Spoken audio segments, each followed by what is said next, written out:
بسم اللہ الرحمن الرحیم۔ قرآن مجید فرقان حمید ہماری زندگی کی کامیابی کی وہ خوبصورت نوید دیتا ہے جس کو اپنانے سے دنیا اور آخرت دونوں جہانوں کی کامیابیاں مسلمانوں کے لیے یقیناً ثابت ہو جاتی ہیں۔ اللہ رب العزت نے قرآن مجید فرقان حمید کے اندر ہمارے وہ مسائل بھی ذکر کیے جس کا تعلق ہماری ذاتی زندگی سے ہے، جن کا تعلق ہمارے اعتقادات سے ہے، ہمارے عقائد سے ہے، اور اس کے ساتھ ساتھ اللہ تبارک و تعالی نے ہمیں وہ احکام بھی عطا کیے جس کا تعلق ہماری انفرادی اور اجتماعی زندگی کے ساتھ ہے۔ ہم کوشش کریں گے اللہ اور اس کے رسول کے بتائے ہوئے ان احکامات کو سمجھنے کے لیے قرآن و سنت سے رہنمائی حاصل کریں۔ اللہ تعالیٰ وحی کے ذریعے جو علم عطا کرتا ہے وہ انبیاء کا خاصہ ہے، وہ رسول اعظام کا خاصہ ہے، اور پروردگار ہماری عقل سے وراء الورا وہ احکامات جو وحی کی صورت میں عطا کیے وہ انبیاء اور رسول کو ملے، پروردگار نے وہ صحائف کتابوں کی صورت میں عطا کیے، اور ان کتابوں میں کتاب لا ریب قرآن مجید ہے۔ اور آج ہم پہلا پارہ 14واں رکوع آیت نمبر 113 سے مزید آگے آیات بینات کی تفسیر آپ کی خدمت میں پیش کریں گے۔ آیت نمبر 113 14واں رکوع پہلا پارہ سورہ البقرہ۔ اس آیت کا شان نزول کیا ہے؟ کسی بھی آیت کے پس منظر میں کوئی ایسا واقعہ پیش آیا ہو جس واقعے کے پرسپیکٹو میں اللہ تعالیٰ نے اس آیت کو نازل کیا، جس واقعے کے پس منظر میں اللہ تعالیٰ نے اس آیت کو نازل کیا، اس آیت کو اس کا شان نزول کہتے ہیں۔ شان نزول کے بارے میں ناظرین یہ بات یاد رکھیے، ایک آیت کے تحت کئی شان نزول بھی ہو سکتے ہیں۔ جیسے کچھ واقعات پیش آئے ہوں اور ان تمام واقعات کا احاطہ کرتے ہوئے، کیپچر کرتے ہوئے اللہ تعالیٰ کسی ایک آیت کو نازل فرما دے تو پھر اس ایک آیت سے متعلق کئی شان نزول متحقق ہو جاتے ہیں، اور اس کا تعین مفسر اپنی تفسیر میں یا محدث حدیث کے ذریعے کرتا ہے، اور کچھ کا آقا دو جہاں صلی اللہ تعالی علیہ وسلم نے خود اظہار فرما دیا۔ آیت نمبر 114 سورہ البقرہ، اور خاص طور پر ہم آیت نمبر 113 14 اور 15 بالترتیب اس کا شان نزول ذکر کرتے ہوئے اس کی تفسیر آپ کی خدمت میں پیش کرتے ہیں۔ آیت نمبر 113 کا شان نزول یہ ہے کہ نجران کے کچھ عیسائی آقا علیہ الصلوۃ والسلام کی بارگاہ میں حاضر ہوئے، اور اسی طرح کچھ یہودی بھی آقا علیہ الصلوۃ والسلام کی بارگاہ میں حاضر ہوئے۔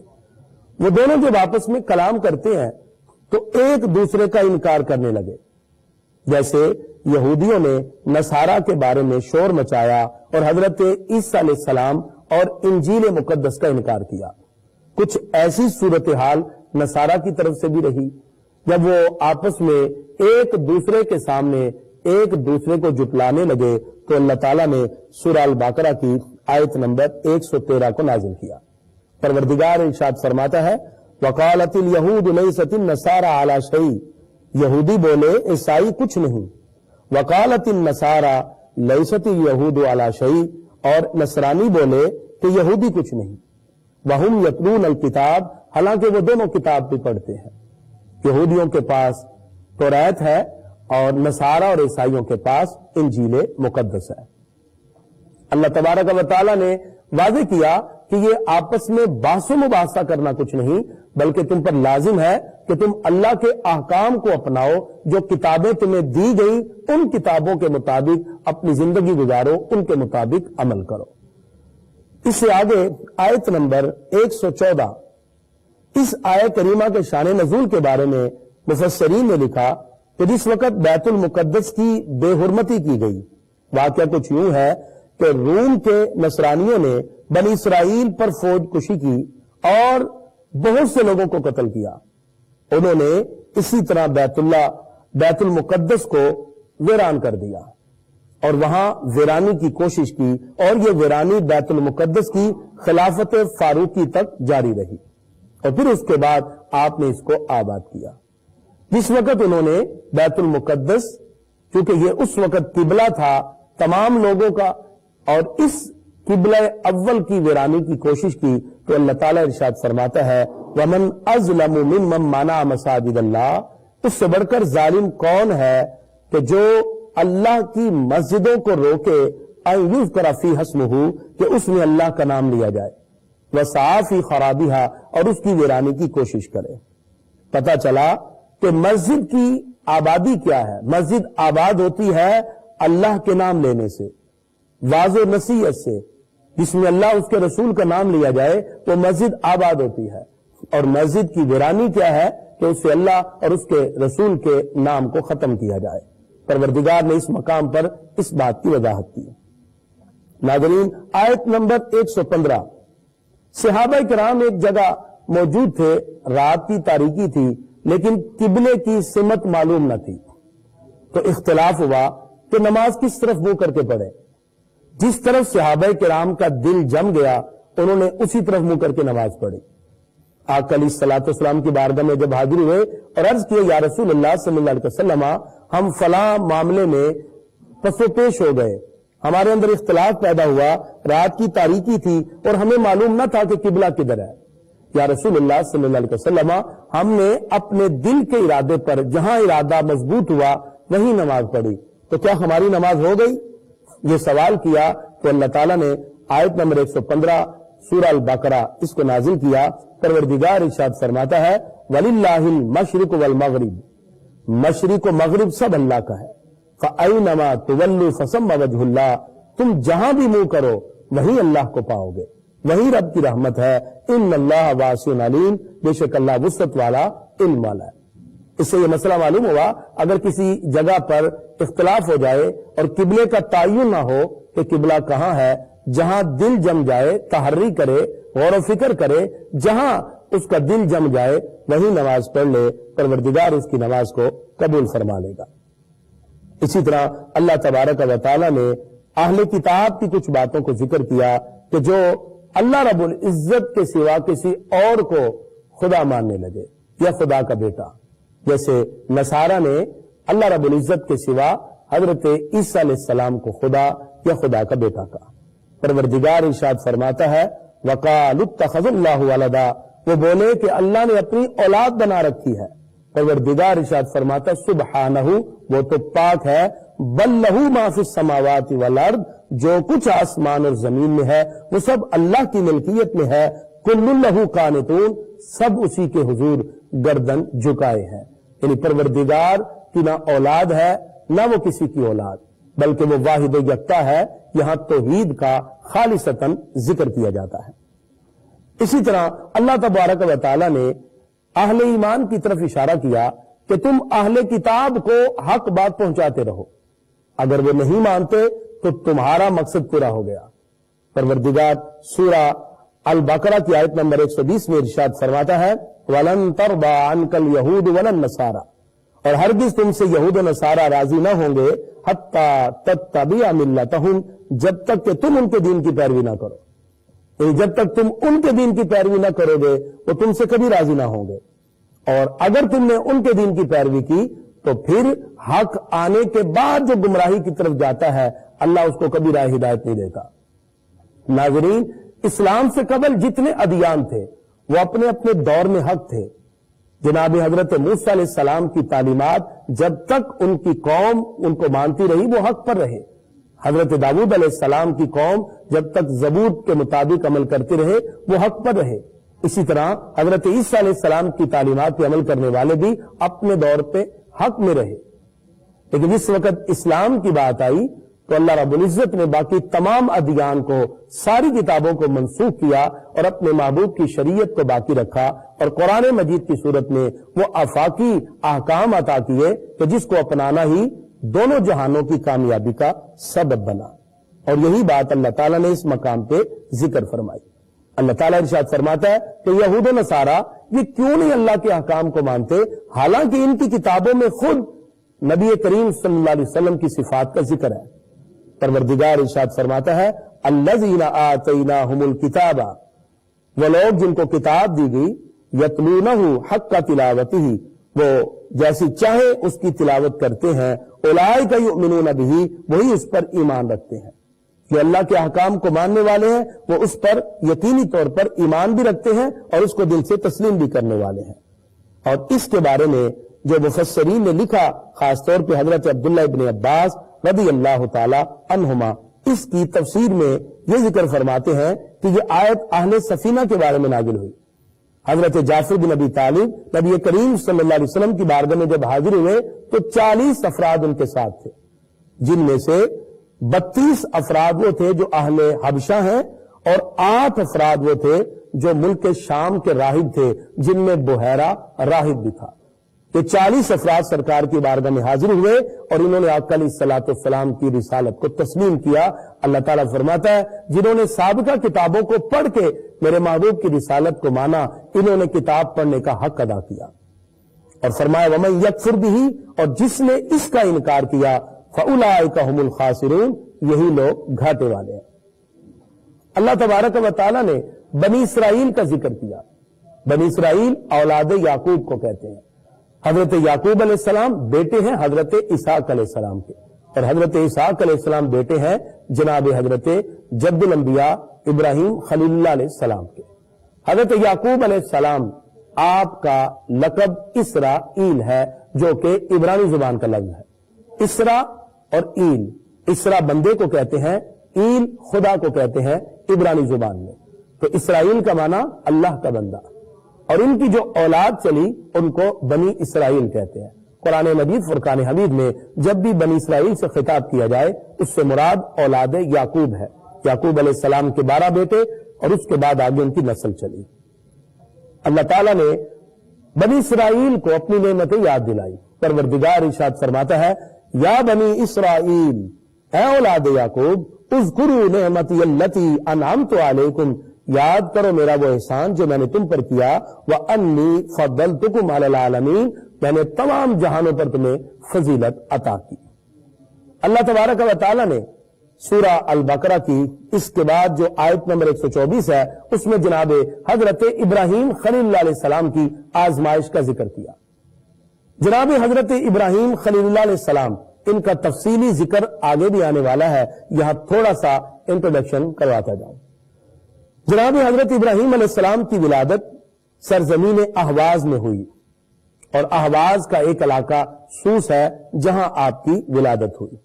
جناب حضرت ابراہیم علیہ السلام کے والد آپ کو لے کر شہر بابل میں منتقل ہوئے، جو کہ نمرود کا شہر تھا. اور یہود و نصارہ اور مشرکین جتنے بھی ہیں وہ سارے کے سارے آپ کو مانتے ہیں. تمام اہل کتاب کے ہاں بھی حضرت ابراہیم علیہ السلام کو قدر کی نگاہ سے دیکھا جاتا ہے. اور جناب حضرت ابراہیم علیہ السلام وہ عظیم ہستی ہیں جن کو جد الانبیاء کا لقب دیا جاتا ہے، اس لیے کہ آپ کے بعد جتنے بھی انبیاء کرام آئے وہ آپ کی نسل سے آتے گئے. جناب حضرت ابراہیم علیہ السلام کی جو آزمائشیں ہیں اللہ تعالیٰ نے اس کا ذکر کیا. وہ آزمائشیں کیا تھی اس میں مختلف طرح کا ذکر کیا گیا. جیسے حضرت عبداللہ ابن عباس کا قول ہے کہ جناب حضرت ابراہیم علیہ السلام کی بہت سی آزمائشیں. آپ نے سب سے پہلے مونچھیں ترشوانا، کلی کرنا، صفائی کرنا اور بال اتروانا، اور یہ سارے کے سارے جو کہ دین ابراہیم کے خواص ہیں وہ آپ سے شروع ہوئے. جناب حضرت ابراہیم خلیل اللہ علیہ السلام کے بارے میں اللہ تعالیٰ ارشاد فرماتا ہے وَإِذِ ابْتَلَىٰ إِبْرَاهِيمَ رَبُّهُ بِكَلِمَاتٍ، اور یاد کیجئے جب ابراہیم علیہ السلام کو اس کے رب نے کچھ باتوں سے آزمایا فَأَتَمَّهُنَّ، انہوں نے ساری باتیں پوری کر دی. ابراہیم علیہ السلام کی بڑی آزمائش ہے. ننھے اسماعیل پیدا ہوئے تو اللہ کے حکم سے آپ لک و دک صحرا میں چھوڑ آئے. اپنے لخت جگر کو اپنے سے جدا کر کے چھوڑنا بہت بڑی آزمائش تھی. اپنی زوجہ کو بھی چھوڑا. پھر وہیں سے صفا مروہ پہاڑی کی وہ عظمت ذکر ہوئی جہاں حضرت حاجرہ علیہ السلام دوڑ رہی تھی تو اللہ تعالیٰ ارشاد فرماتا ہے، آگے آتا آئے گی ان الصفا والمروہ من شعائر اللہ، کہ صفا مروہ میری نشانیوں میں سے ہے. حضرت اسماعیل علیہ السلام جب بڑے ہوئے تو پروردگار کے حکم سے بیت اللہ کی تعمیر کر رہے ہیں. ابراہیم علیہ السلام مل کر بیت اللہ کی بنیادیں رکھ رہے تھے. اور پھر جب اللہ رب العزت کا حکم ہوا آپ اپنے بیٹے کو ذبح کرنے کے لیے تیار ہو گئے. جتنی آزمائشوں میں اللہ تعالیٰ نے ڈالا پھر پروردگار نے ان کو یہ شان عطا کی. اللہ تعالیٰ ارشاد فرماتا ہے وَكَذَلِكَ نُرِي إِبْرَاهِيمَ مَلَكُوتَ السَّمَاوَاتِ وَالْأَرْضِ، ہم نے اسی طرح زمین و آسمان کی تمام چھپی باتیں ابراہیم علیہ السلام کو دکھا دیں. تو جناب ابراہیم علیہ السلام نے جب ساری آزمائشیں پوری کی، اللہ تعالیٰ ارشاد فرماتا ہے قَالَ إِنِّي جَاعِلُكَ لِلنَّاسِ إِمَامًا، اے ابراہیم ہم تمہیں لوگوں کا پیشوا بناتے ہیں، امام بناتے ہیں. قَالَ وَمِن ذُرِّيَّتِي، جناب ابراہیم علیہ السلام نے عرض کیا یا اللہ میری اولاد میں بھی اس نبوت اور امامت کو جاری فرما. قَالَ لَا يَنَالُ عَهْدِ الظَّالِمِينَ، اللہ تعالیٰ ارشاد فرماتا ہے آپ کی ذریت اور اولاد میں سے جو ظالم ہوگا، جو کفر کی طرف جائے گا، اس کو منصب نبوت نہ دوں گا، باقی کو میں یہی امامت اور نبوت عطا فرماؤں گا. اسی لیے جناب ابراہیم علیہ السلام کی نسل سے ہی باقی انبیاء کرام آگے بڑھتے گئے. اللہ رب العزت ارشاد فرماتا ہے وَاتَّخِذُوا مِن مَّقَامِ إِبْرَاهِيمَ مُصَلًّى، جناب ابراہیم علیہ السلام کے کھڑے ہونے کی جگہ کو مصلی بناؤ. لہذا آج بھی مقام ابراہیم کا وہ پتھر صحن حرم میں لگا ہے. حاجی طواف کرنے کے بعد جو عمرہ یا حج کرنے جائے، باقی جو نوافل ہے وہ مقام ابراہیم پر ہی ادا فرماتے ہیں. آج بھی وہ صحن حرم میں لگا ہے، اور یہ اللہ رب العزت کی طرف سے وہ حکم ہے جو پروردگار نے اس مقام پہ ارشاد فرمایا. اللہ تعالیٰ ارشاد فرماتا ہے وَعَاهِدْنَا إِلَىٰ إِبْرَاهِيمَ وَإِسْمَاعِيلَ، اور ہم نے حضرت ابراہیم علیہ السلام اور اسماعیل کو تاکید کی أَن طَهِّرَ بَيْتِيَ لِلطَّائِفِينَ، کہ وہ میرے گھر کو پاک کر دیں طواف والوں کے لیے، وَالْعَاكِفِينَ اعتکاف کرنے والوں کے لیے، وَالرُّكَّعِ السُّجُودِ رکوع اور سجود کرنے والوں کے لیے. تو جناب ابراہیم علیہ السلام اور اسماعیل علیہ السلام نے اس گھر کو پاک کیا. پھر جناب حضرت ابراہیم علیہ السلام دعا کرتے ہیں فَإِذْ قَالَ إِبْرَاهِيمُ، جب ابراہیم علیہ السلام نے دعا کی رَبِّ اجْعَلْ هَٰذَا بَلَدًا آمِنًا، دعا کرتے ہیں یا اللہ رَبِّ اجْعَلْ هَٰذَا بَلَدًا آمِنًا، یا اللہ اس شہر کو امن والا بنا دے. وَارْزُقْ أَهْلَهُ مِنَ الثَّمَرَاتِ، یہاں رہنے والوں کو پھل عطا کر. اور پھر آج یہی برکتیں ہم دیکھتے ہیں جس کو حرم کہتے ہیں، اور حرم اس لیے کہتے ہیں کہ وہاں کسی کو مارنے کی اجازت نہیں، اور وہاں حرم کے اندر کوئی جانور بھی کسی دوسرے جانور کو نہیں مارتا، اس لیے کہ وہ امن والا شہر ہے، امن کی جگہ ہے. اللہ تبارک و تعالی ارشاد فرماتا ہے وَإِذْ يَرْفَعُ إِبْرَاهِيمُ الْقَوَاعِدَ مِنَ الْبَيْتِ، جب جناب ابراہیم علیہ السلام بیت اللہ کے گھر کی بنیادیں اٹھا رہے تھے، اسماعیل اور اسماعیل علیہ السلام بھی بنیادیں اٹھا رہے تھے، اور اپنی زبان سے کہہ رہے تھے ربنا تقبل منا، یا اللہ ہم سے قبول فرما، انک انت السمیع العلیم، بے شک تو سننے والا جاننے والا ہے. جناب ابراہیم علیہ السلام اور اسماعیل علیہ السلام آپ نے بیت اللہ کی دیواروں کو بلند کیا. اور پھر جناب ابراہیم علیہ السلام نے دعا کی، رب قدوس نے مناسک حج بھی ان کو سکھا دیے. ہمارے پیارے نبی صلی اللہ تعالی علیہ وسلم ارشاد فرماتے ہیں کہ میں دعائے ابراہیم ہوں اور بشارت عیسیٰ ہوں. اس حدیث میں جو بشارت عیسیٰ کا ذکر کیا گیا وہ بشارت ہے جو عیسیٰ علیہ السلام نے اپنی قوم کے سامنے کہا وَمُبَشِّرًا بِرَسُولٍ يَأْتِي مِن بَعْدِهِ اسْمُهُ احمد، اے میری قوم میں تمہیں ایسے رسول کی بشارت دیتا ہوں جو میرے بعد آئیں گے جن کا نام اس میں گرامی احمد ہوگا. یہ تو بشارت عیسیٰ ہے. تو دعائے ابراہیم کیا ہے؟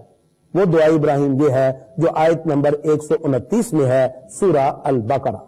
اللہ تعالیٰ ارشاد فرماتا ہے جناب ابراہیم علیہ السلام نے جو دعا کی وہ دعا یہ تھی ربنا وابعث فیہم رسولا منہم، اے میرے رب بھیج دے ان میں سے ایک رسول یتلو علیہم آیاتک، جو ان پر تیری آیتیں تلاوت فرمائے، وَيُعَلِّمُهُمُ الْكِتَابَ وَالْحِکْمَةَ، جو انہیں تیری کتاب بھی سکھائے، حکمت اور دانائی کی باتیں بھی سکھائے، وَيُزَكِّيهِمْ، اور ان کے باطن کو پاک کر دے، إِنَّكَ أَنْتَ الْعَزِيزُ الْحَكِيمُ، بے شک تو ہی غالب حکمت والا ہے. یہ دعائے ابراہیم ہے جس کا ذکر ہمارے پیارے نبی صلی اللہ علیہ وسلم فخر سے کرتے ہیں کہ میں دعائے ابراہیم ہوں، اور اللہ تبارک و تعالی نے پھر اس دعا کو قبول فرمایا. اللہ تعالیٰ ارشاد فرماتا ہے وَمَن يَرْغَبُ عَن مِلَّةِ إِبْرَاهِيمَ، کون ہے جو جناب ابراہیم علیہ السلام کے دین سے منہ موڑے، إِلَّا مَن صَفِيَ نَفْسَهُ، مگر جس کا دل احمق ہو. اس سے بھی پتا چلا جناب ابراہیم علیہ السلام آپ کے دین سے جڑ جانا سب سے بڑی کامیابی ہے، اور یہی دین ابراہیمی ہے جو آج اسلام کے طور پر ہمیں دکھائی دیتا ہے.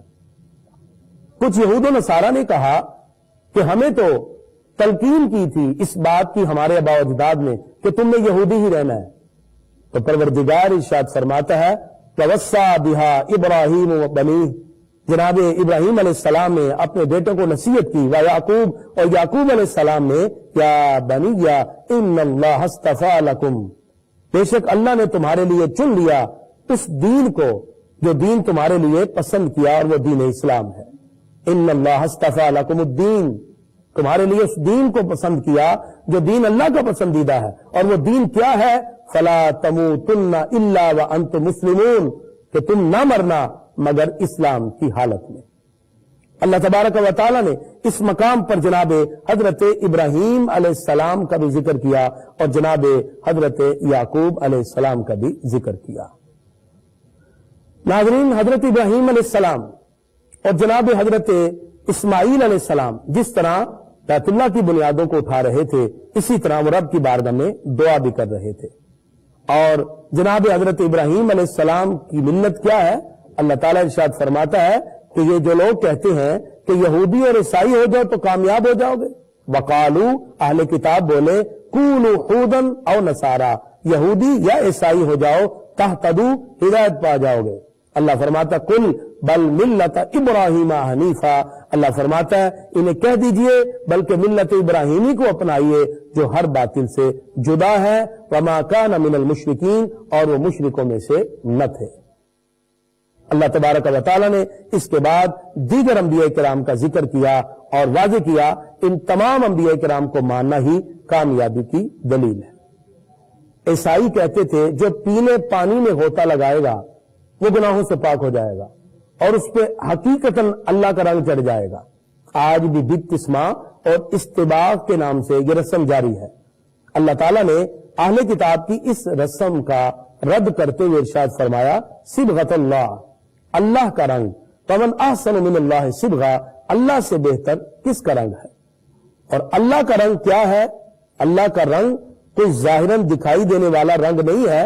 جس طرح کپڑے کو رنگ دیا جائے تو وہ رنگ اس کپڑے کے ظاہر باطن میں اس طرح سما جاتا ہے کہ اس کا حصہ بن جائے. اسی طرح دین الہی کے جو اعتقادات ہیں وہ اس طرح ہمارے اندر سما جائیں کہ ہمارے ظاہر و باطن سے جھلکتے نظر آئے جو اسلام کے اعتقادات ہیں. تو اللہ تعالیٰ نے اس مقام پہ جو ارشاد فرمایا کہ اللہ کے رنگ کو اپنے اوپر غالب کر لو، اس کا مطلب یہ ہے اس طرح اللہ کے رنگ کے غالب کرو کہ تمہارے ظاہر و باطن سے اللہ رب العزت کی خوبصورت اعتقادی جو کیفیات ہماری طرف متوجہ ہوئی، جو اللہ کے احکام ہماری طرف متوجہ ہوئے، وہ ہمارے اعضاء سے جھلکتے ہوئے دکھائی دیں. اس لیے پروردگار نے اس مقام پر واضح کیا کہ اللہ کے رنگ کو غالب کرو. اس کے بعد دوسرا پارہ سورہ البقرہ، اللہ تعالیٰ ارشاد فرماتا ہے سَيَقُولُ السُّفَهَاءُ مِنَ النَّاسِ، بہت سے بے وقوف لوگ یہ کہتے ہیں ما وَلَّاهُمْ عَنْ قِبْلَتِهِمْ، کس نے پھیر دیا ان کے قبلہ سے، الَّتِي كَانُوا عَلَيْهَا، وہ جس قبلہ پر تھے. مسلمان جس وقت ہجرت کر کے مدینہ منورہ میں آئے تو 17 مہینے تک نمازیں بیت المقدس کی طرف منہ کر کے پڑھتے رہے. تو اہل کتاب مذاق بنانے لگے اور یہ کہنے لگے اگر تمہارا دین ہم سے جدا ہے تو پھر قبلہ بھی جدا لاؤ. جب انہوں نے یہ سوال کیا تو آقا علیہ الصلوۃ والسلام نے اپنے قلب اقدس میں یہ سوچا. نبی کریم صلی اللہ تعالی علیہ وسلم ظہر یا عصر کی نماز پڑھا رہے تھے، 2 رکعتیں آپ نے پڑھا دی تھی. 2 رکعتیں پڑھانے کے بعد نبی کریم صلی اللہ علیہ وسلم نماز کے اندر ہی اپنے دل میں کہتے ہیں یا اللہ یہ قبلہ بدل جائے. اور آقا علیہ الصلوۃ والسلام نے اپنے سر اقدس کو اٹھا کر آسمان کی طرف دیکھا.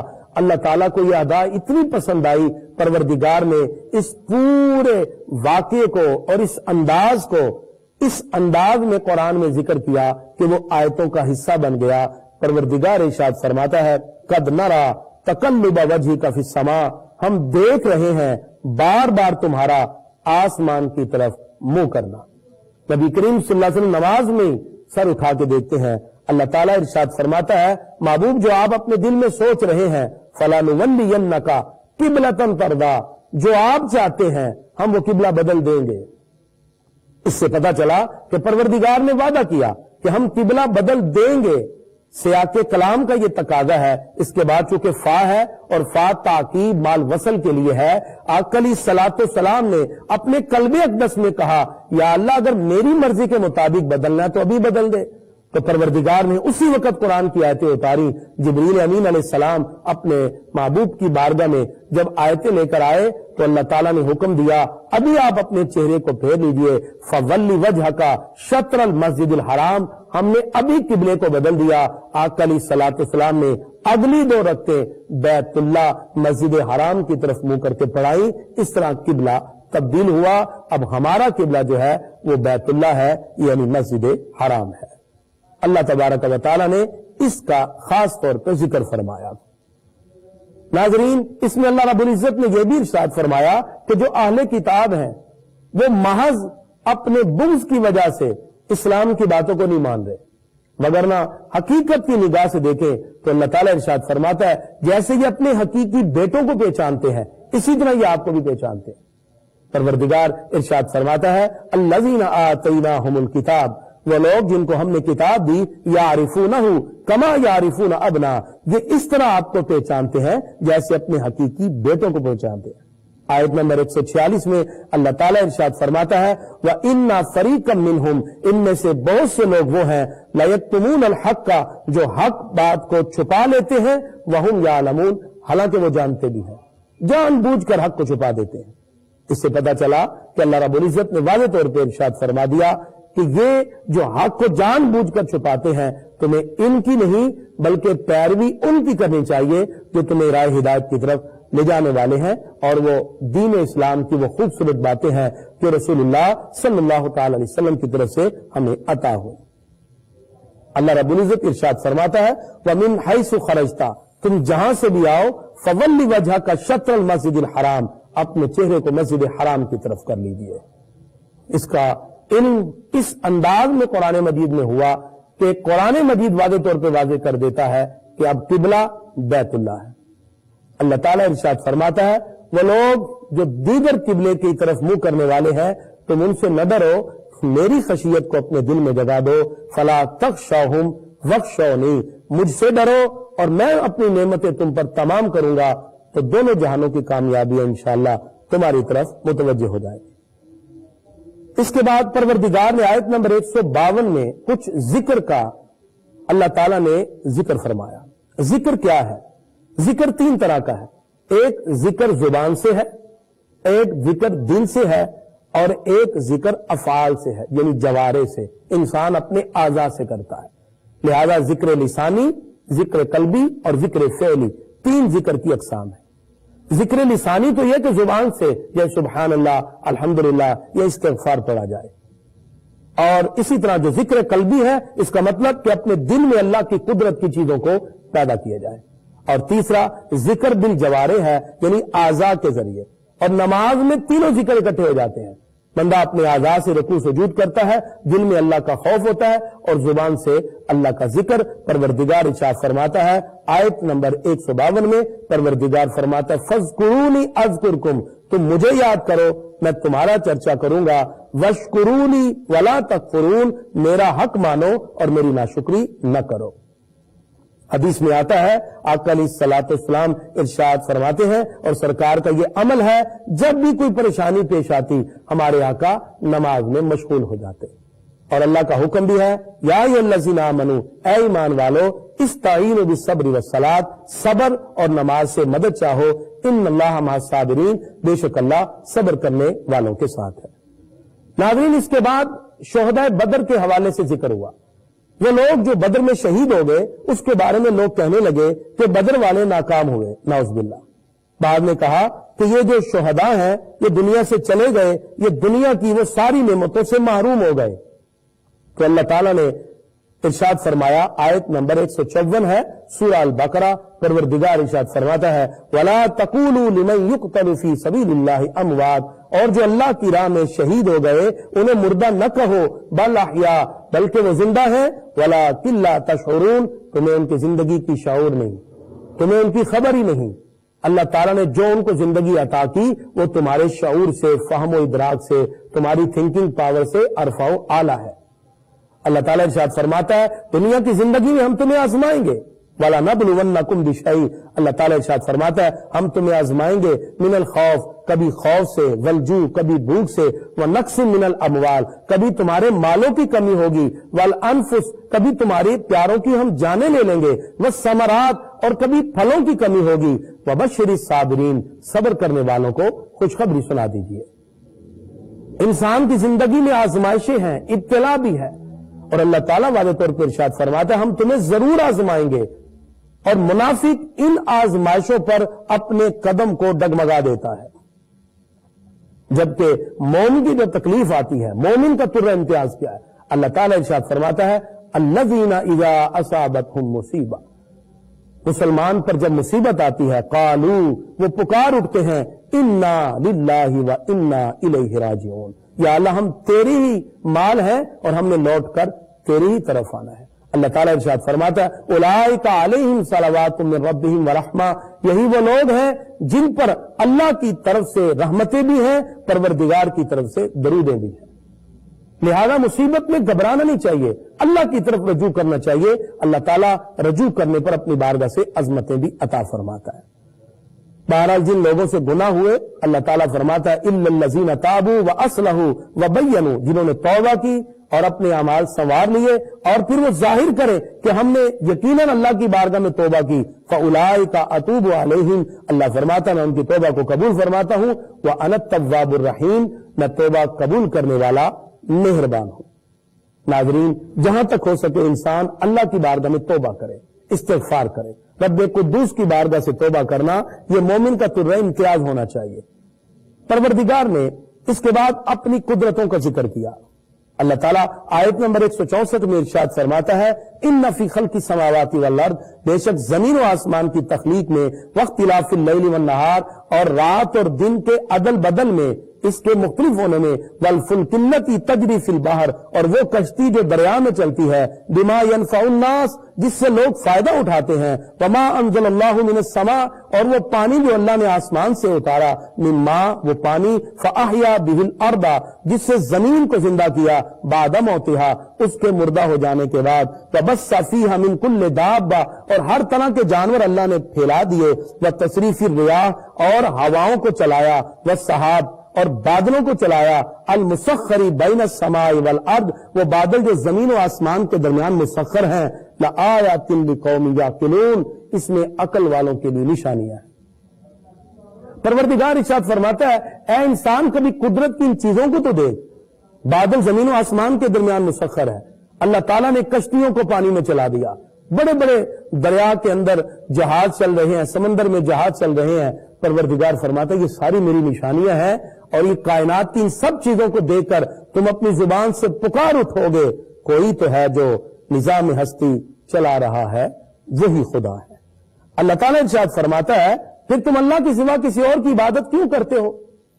پروردگار نے آیت نمبر 165 میں ارشاد فرمایا والذین آمنوا اشد حبا للہ، ایمان والے سب سے زیادہ محبت اللہ سے کرتے ہیں، اور جو کفار ہیں وہ اسی طرح اپنے بتوں سے محبت کرنے والے ہیں۔ اللہ تعالیٰ ارشاد فرماتا ہے قیامت کے دن ان کے سارے وہ لوگ جن کی وہ پوجا کرتے رہے وہ ان سے ساری امیدیں توڑ بیٹھیں گے، اس دن صرف اللہ رب العزت کی محبت کو دل میں غالب کرنے والا ہی کامیاب ہوگا۔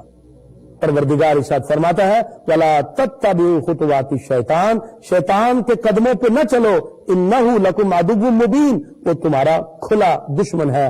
آیت نمبر 168 میں اللہ تعالیٰ نے ارشاد فرمایا، کیونکہ شیطان بے حیائی اور فحاشی کا حکم دیتا ہے، جبکہ اللہ کی طرف آنے والا کامیابی کی راہ کی طرف چلنے والا ہے۔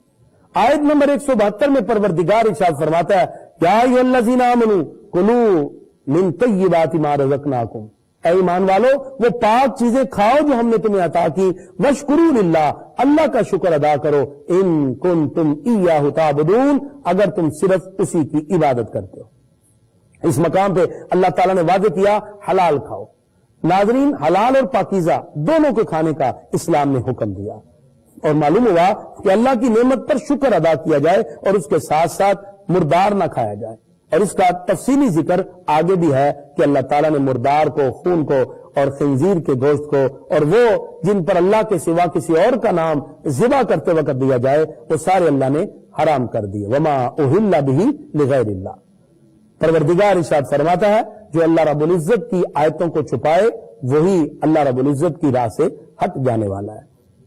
پروردگار نے اس مقام پر یہود و نصارہ کا اس انداز میں بھی ذکر کیا کہ جس وقت وہ لوگ آپس میں لڑنے لگے، یہودیوں نے بیت المقدس کے مشرق کو قبلہ بنایا اور عیسائیوں نے بیت المقدس کی مغرب کو قبلہ بنایا، اور وہ دونوں آپس میں لڑنے لگے، یہود و نصارہ۔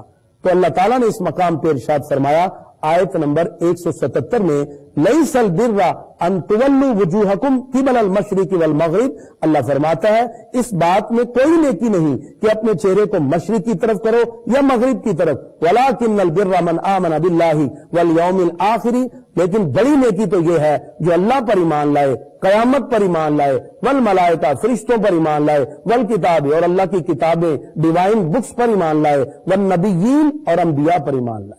یہ 5 بنیادی عقائد ہیں جن کو فنڈامنٹل بلیف کہتے ہیں، توحید، رسالت، ملائکہ، آسمانی کتابیں اور آخرت۔ اس کا اللہ رب العزت نے آیت نمبر 177 سورہ البقرہ میں ذکر کیا۔ اس آیت کو آیت بر بھی کہتے ہیں۔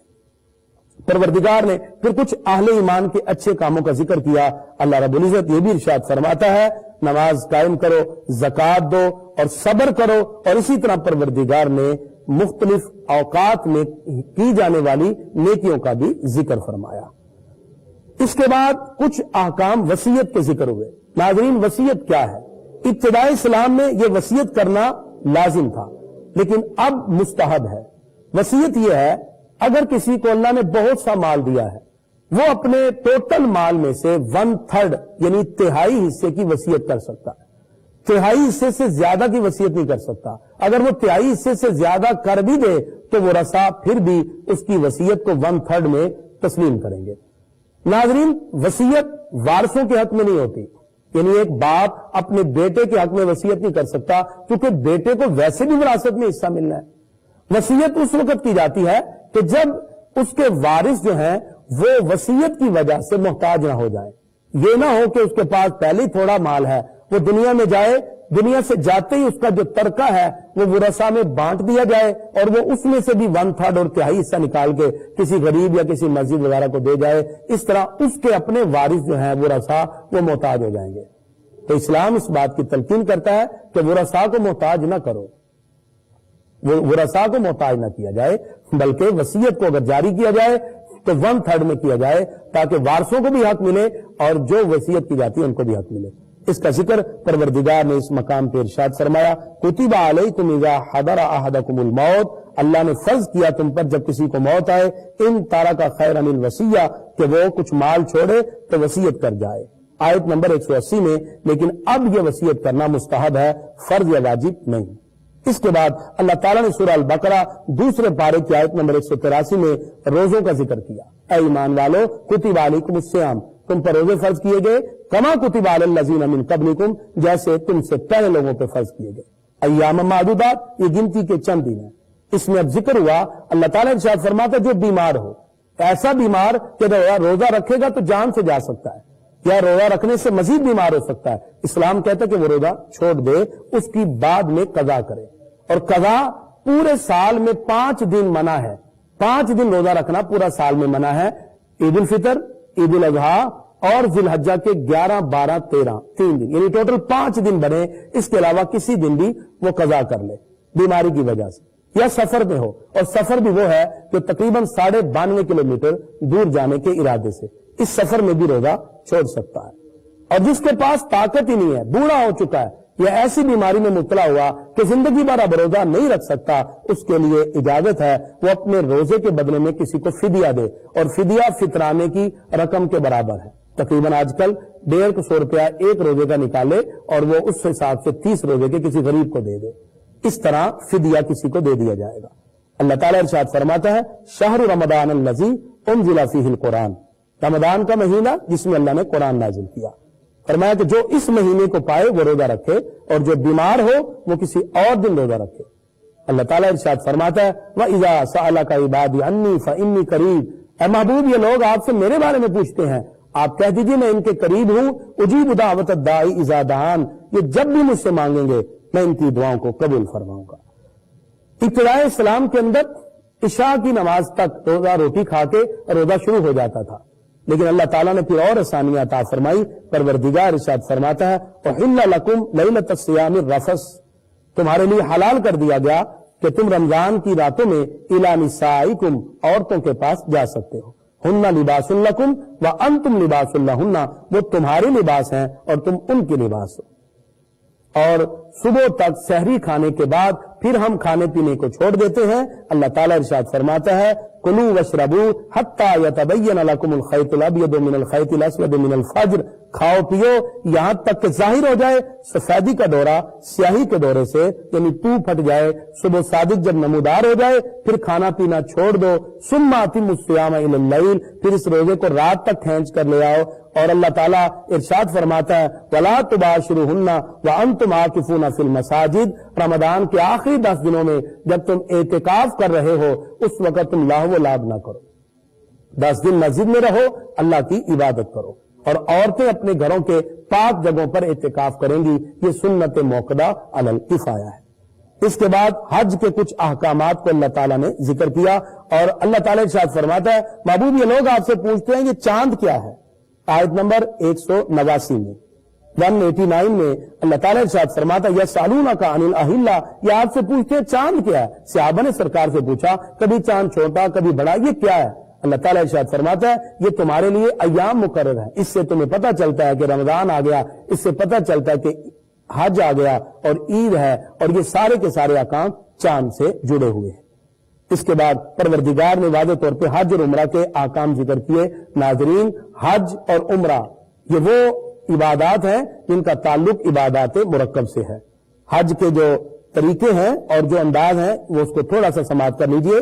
حج 9 ہجری میں فرض ہوا، اور حج اور عمرہ کے جو طریقے ذکر کیے گئے اس میں حج افراد ہے، اکیلا حج کے نیت سے احرام باندھنا، دوسرا یہ ہے حج قران، حج اور عمرہ دونوں کی نیت سے احرام باندھنا، پھر تیسرا حج تمتع کہ پہلے عمرے کی نیت سے احرام باندھنا، بعد میں 8 ذی الحجہ کو حج کی نیت سے احرام باندھنا، 8، 9، 10، 11 اور 12 5 دن اسی طرح مینا میں، عرفات میں، مزدلفہ میں اور پھر مینا میں آ کے رہنا، اور اسی طرح 13ویں دن کا اختیاری ہے شیطان کو کنکریاں مارتے ہوئے واپس پلٹ کے آنا، یہ حج ہوتا ہے۔ اس کا تفصیلی ذکر آگے بھی آئے گا۔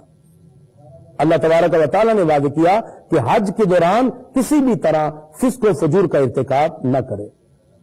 پروردگار نے ان آیات بینات میں یہ بھی ارشاد فرمایا کہ انسان کو صرف دنیا کی چیزوں کی طرف غور نہیں کرنا چاہیے بلکہ رب قدوس کی رحمت کی طرف بڑھنا چاہیے۔ اللہ رب العزت ارشاد فرماتا ہے کیا تم نے ویسے گمان کر لیا کہ جنت میں چلے جاؤ گے؟ آیت نمبر 214 میں اللہ تعالیٰ ارشاد فرماتا ہے ام حسبتم ان تدخلوا الجنہ، تم ایسی جنت میں چلے جاؤ گے؟ ولما یاتکم مثل الذین خلوا من قبلکم، حالانکہ تمہارے پاس ان لوگوں جیسی رویداد نہیں آئی جو تم سے پہلے گزر گئے، ان کو تکلیفیں دی گئیں، وہ اتنی تکلیفوں میں مبتلا ہوئے کہ پھر پروردگار کی رحمت نے آ کے ان کو بچایا۔ تو پتہ چلا دنیا میں آزمائشیں بھی ہیں، ابتلا بھی ہیں، اور ہر آزمائش اور ابتلا پر ہمیں رب قدوس کی طرف رجوع کرنا چاہیے۔ اللہ تعالیٰ نے اس کا واضح طور پہ ذکر فرمایا۔ ناظرین، اس کے بعد حرمت والے مہینوں کا ذکر ہوا۔ حرمت والے مہینے 4 ہیں، ذی القعدہ، ذی الحجہ، محرم اور 1 رجب، یہ 4 مہینے حرمت والے ہیں۔ ان میں قتال کرنے سے منع کیا کہ اس میں جنگ نہیں کی جائے گی۔ پروردگار نے اس مقام پر کچھ شراب اور جوئے کے بارے میں ذکر کیا۔ ابتدا میں شراب سے روکا نہیں گیا، یہ آیت پھر منسوخ ہوئی اور ناسخ آیت کے اندر پروردگار نے واضح طور پر اس کا حکم ارشاد فرما دیا۔ اللہ تعالیٰ ارشاد فرماتا ہے کہ شراب کے قریب نہ جاؤ، کل فیہما اسم کبیر، اس میں بڑا گناہ ہے، اگر جس میں کچھ لوگوں کے منافع بھی ہیں لیکن اس میں نقصان زیادہ ہے۔ اس کے بعد اللہ تعالیٰ ارشاد فرماتا ہے کہ مشرک مرد سے مسلمان عورت نکاح نہ کرے اور مشرکہ عورت سے مسلمان مرد نکاح نہ کرے۔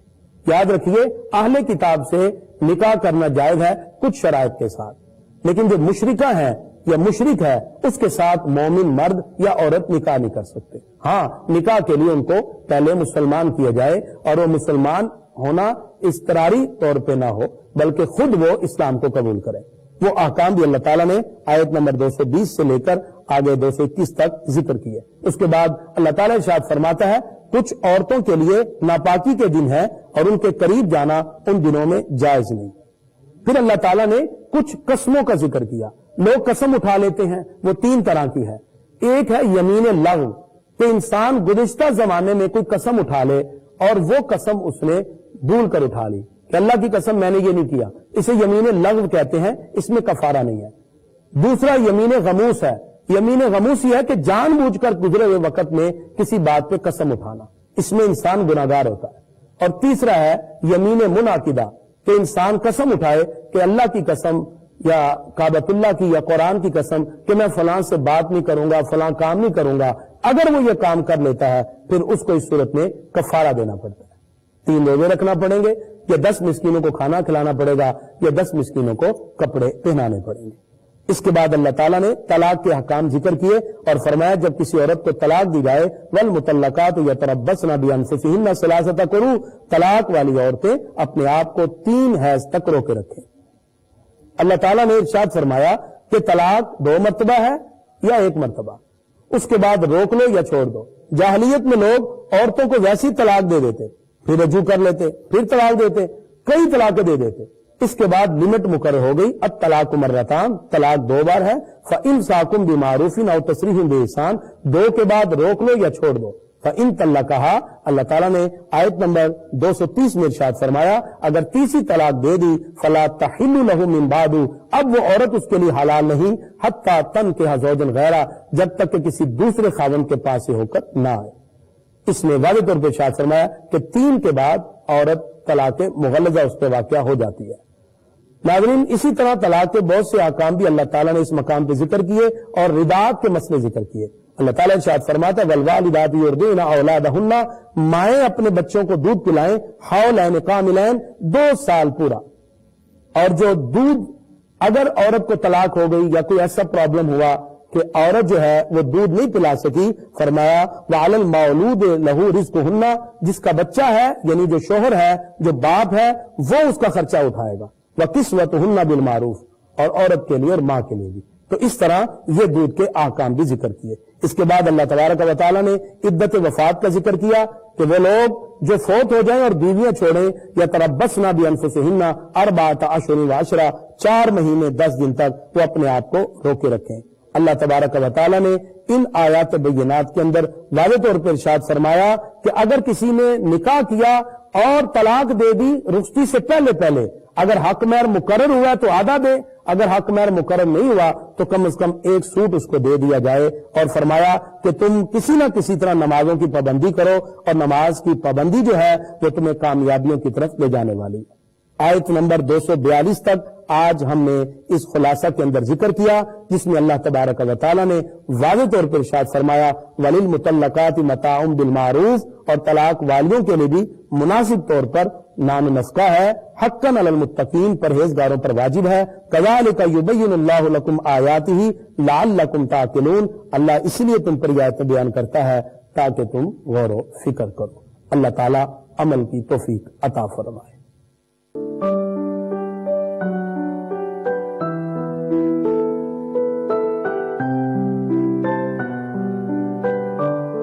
کینن واٹر ڈسپینسر دے ٹھنڈک کا احساس، بجھائے آپ کی پیاس. دلکش ڈیزائن، بڑے واٹر ٹینک اور کولنگ کیبنٹ کے ساتھ کینن ہوم اپلائنسز، چلے سال ہا سال، کارکردگی بے مثال.